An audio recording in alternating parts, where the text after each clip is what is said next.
तर पहा विद्यार्थी मित्रांनो, या ठिकाणी हा एक उतारा दिलेला आहे. आपल्याला हा उतारा वाचायचा आहे, समजून घ्यायचा आहे आणि त्यानंतर या उतार्यावरील जे प्रश्न आहेत त्या प्रश्नांची उत्तर आपल्याला द्यायची आहे. पहा, तो रविवारचा दिवस होता. हरीश बागेत आपल्या मित्रांबरोबर खेळत होता. जवळच एक तळे होते. हरीशला पोहायचे होते. त्याने तळ्यात सूर मारला. तळ्याच्या दुसऱ्या बाजूला काही भटके होती. हरीश गार पाणी, कोवळे ऊन यांचा आनंद घेत पोहला. इतक्यात त्याला जोरदार आवाज ऐकू आला आणि तळ्याचे पाणी हलले.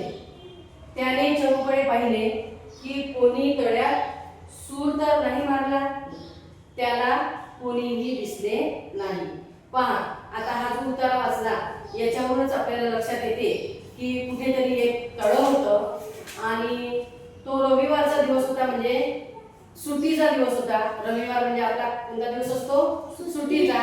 जसा की काल तुमचा सुट्टीचा दिवस झाला रविवार. रविवारी आपल्याला सुट्टी असते आणि मुलं काय करतात? मग खूप खेळतात आणि त्या रविवारच्या दिवसाचा आनंद घेतात. तसाच हा जो हरीश होता, हा हरीश रविवारी दिवशी तळ्यामध्ये गेला. कशासाठी? पोहायला. आता तळं समजते तुम्हाला?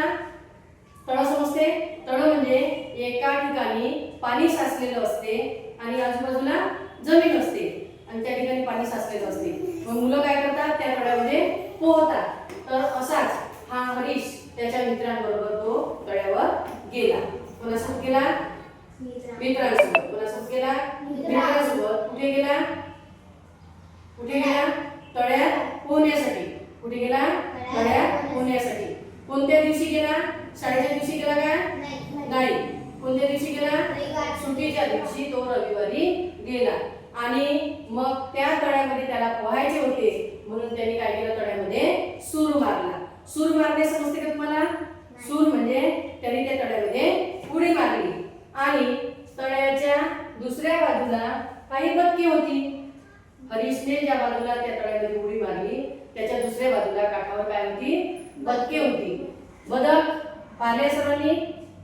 पाहिले कोणत्या रंगाचं असते? आपल्याकडे जे आपण पाहतो ते कोणत्या रंगाचे दिसतात आपल्याला? जास्त पांढऱ्या रंगाचे. कोणत्या रंगाचे? पांढऱ्या रंगाचे. हरीश गार पाणी, कोवळे ऊन यांचा आनंद घेत पोहला. म्हणजेच काय? त्या तळ्याचं पाणी कसं होतं? गार होतं आणि ऊन कशी होती? कोवळी होती. खूप ऊन होती का? नाही. तर कोवळी ऊन होती.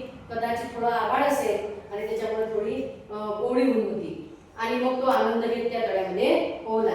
इतक्यात त्याला जोरदार आवाज ऐकू आला आणि काय झालं? थोड्या वेळाने त्याला जोरदार आवाज ऐकू आला. जोरदार म्हणजे मोठ्याने आवाज ऐकू आला आणि मग त्याला काय वाटलं? त्या तळ्याचं पाणी हललं आणि मग त्याला काय वाटलं की आपल्याच सारखा कोणीतरी या तळ्यामध्ये सूर मारला असेल, म्हणजे कोणीतरी उडी मारली असेल. त्याने चहूकडे पाहिले. चहूकडे म्हणजे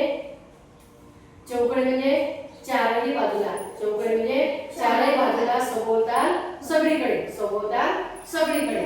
तर त्याला कोणीही दिसले नाही. त्यात कोणीही सूर मारला होता, त्याला कोणीही दिसले नाही. आता तुमच्या लक्षात आलं असेल की यामध्ये तळ्याचं पण वर्णन आहे आणि यामध्ये हरीश त्या तळ्यामध्ये पोहायला गेला आणि तिथे कोण कोण होतं, तो कोणासोबत गेला, काय काय झालं त्या ठिकाणी, हे सर्व तुमच्या लक्षामध्ये आलं असेल.